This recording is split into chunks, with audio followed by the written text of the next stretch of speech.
Años y medio en Villanueva. Hace 3 años y medio ella se vino acá a Villanueva, estaba trabajando ahí en Villanueva.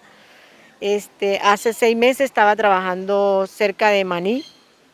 Desconozco porque ella nunca me dijo dónde era. Y lamentablemente pues ella tiene este accidente y yo me traslado acá, es porque me llaman y me notifican que ella había tenido un accidente. ¿Qué tan grave fue el accidente en ese momento y con quién se registró ese accidente? ¿Qué conocen ustedes como familia una vez lleguen? Ninguna. Yo llegué acá a la Orinoquia, pasé por emergencia, eh, ahí estuve en emergencia con ella hasta que la subieron a piso. Pero desconozco el accidente como tal, desconozco quién la ingresó a ella al hospital. No sé quién la trajo, cómo la trajeron, de verdad desconozco en esa parte. ¿Con qué aseguro fue atendida ella? Y ¿cuál fue el dictamen médico en el momento de las lesiones que ella recibió en este accidente de tránsito? En el momento que que yo dentro al hospital con ella, me dice el neuro que ella tenía fractura de traumatismo cervical. Los procedimientos que debían realizarle en ese momento. Que había que hacerle una cirugía que era muy delicada, que bastante delicada era la cirugía de ella, pero que el SOA no les había respondido en el momento para intervenirle a hacer la cirugía, que había que esperar. Ella duró prácticamente como más de 15 días en la espera de que le confirmara el SOA para el seguro para poderle hacer la cirugía. Cuando le confirma el SOA para la cirugía, la intervienen y de ahí para acá, pues ella pasó su reposo ahí después de la operación y es cuando me la dan de alta por 3 días, que fue lo que la tuve en la casa cuando presentó los dolores cervicales otra vez y la ingresé de nuevo. Al ingresar, ¿qué le manifiesta a los médicos? Pues debido a la reacción que ya había tomado después de haber salido. Eh, que ella estaba presentando fuerte dolor en la cervical y aparte de eso, ella había presentado una fístula en la garganta. Ella no podía comer, ella desde el 4 de junio, ella no ingirió nada hasta el día de su muerte.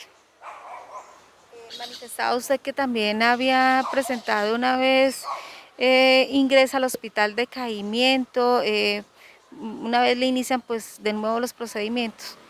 Sí, de ahí para acá que me dan la información de la fístula, ella empezó con decaimiento, cada día más deteriorada, cada día más decaída. Llegaban los médicos, Emily presentó una meningitis, Emily le salió unas bacterias y de ahí pues hasta entonces pues perdió su vida. ¿En algún momento le informaron qué bacteria había adquirido ella? No, en ningún momento me informaron qué bacterias tenía, solamente que le habían salido bacterias y que eran muy difícil de, de combatir porque se le estaban aplicando bastante antibióticos fuertes y que de verdad lamentablemente era muy fuerte lo que Emily tenía y que bueno, que había que esperar los 72 horas para poder que los antibióticos hicieran efecto. ¿Y cuál fue la reacción después de ella de las 72 horas? No, nada, seguía lo mismo y entre más decaída. ¿Alguien de las personas que de pronto se haya accidentado con ella o alguien del sector de Maní se acercó en algún momento hasta el hospital cuando usted estuvo ahí como para preguntar por ella, visitar? No, nadie. Solamente las amistades que me escribían, me preguntaban por la salud de Emily, pero nadie del accidente llegó al Orinoquia a preguntarme, a decirme cómo está o nada. Ni de Maní. Ni de Maní. Es decir, que se quedó pues de una forma incierta el accidente que ella sufrió. Sí, prácticamente pues no supe ni cómo fue exactamente. Sé que lo que les acabé de informar, que se les había pinchado una llanta y eso porque la niña me había contado cómo había sido el accidente. Pero más nada, más de ahí yo no sé más nada si sí fue así como la niña lo contó o no sé cómo estuvo en realidad el accidente de ella. Fueron los últimos momentos de Emily cuando fallece, usted que estuvo pendiente como madre de ella, ¿qué le originó realmente la muerte? ¿Qué pudo conocer usted de parte de los médicos? Ella después de su dos cirugías, ella estaba consciente, totalmente consciente. Ella decae, ella decae prácticamente más de una semana antes de su muerte.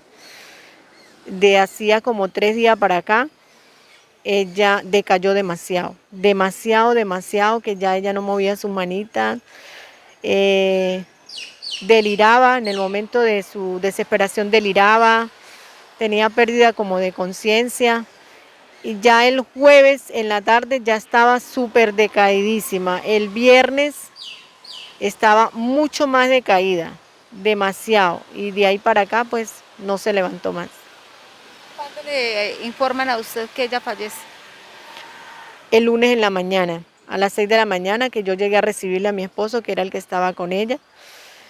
Y en el momento que yo subí, entré a la pieza, el doctor me dice, ya se le han colocado 2 bombas más para pasarle medicamento, pero ya usted sabe lo difícil que tiene Emily. Emily tiene unas bacterias, más la meningitis, más el hongo que le salió en su cuerpo, la sangre, y lamentablemente pues está muy delicada de salud. Y en ese momento que yo toco a mi hija, llego a la pieza y toco a mi hija, entra una enfermera y dice, Emily no tiene signos vitales.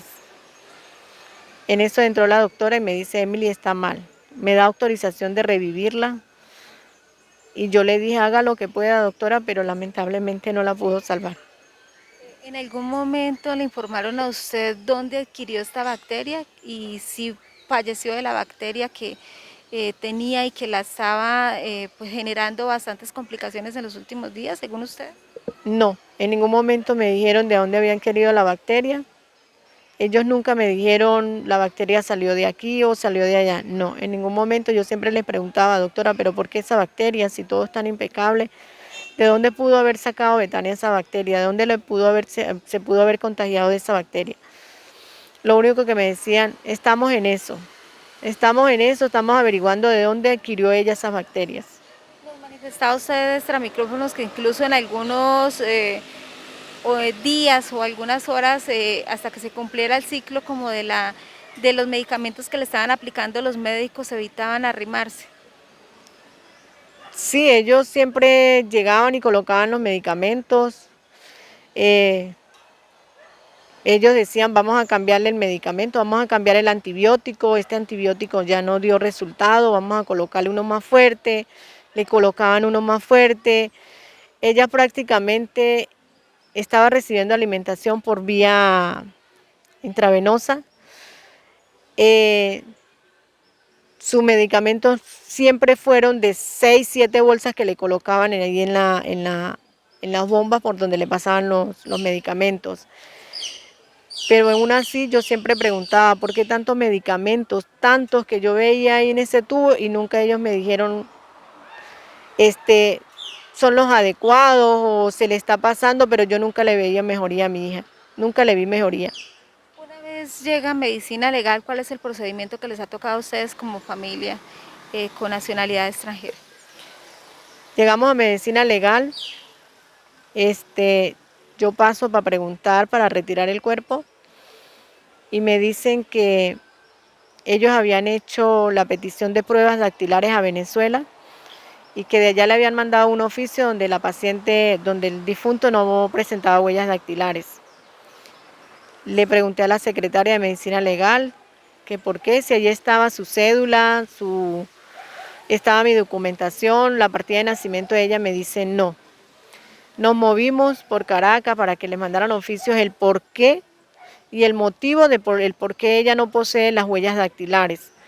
Y aún así me dicen que no, que tiene que ser directamente huellas dactilares o una prueba de ADN. Me aplicaron la prueba de ADN y hasta ahora pues no me han dado información cuando llega la prueba de ADN, los resultados de la prueba de ADN. ¿Le manifiestan que se demoran varios días o meses para poder que llegue este análisis? Sí, me dijeron que aproximadamente se tardaba 60 días, como a veces se tardaba un mes. piensan hacer ustedes como familia si solo vinieron para pues acompañarla a ella en el accidente de tránsito y ahora después de su fallecimiento no les han entregado el cuerpo? ¿Cómo hacen ustedes para permanecer o van a hacer para permanecer todo este tiempo acá?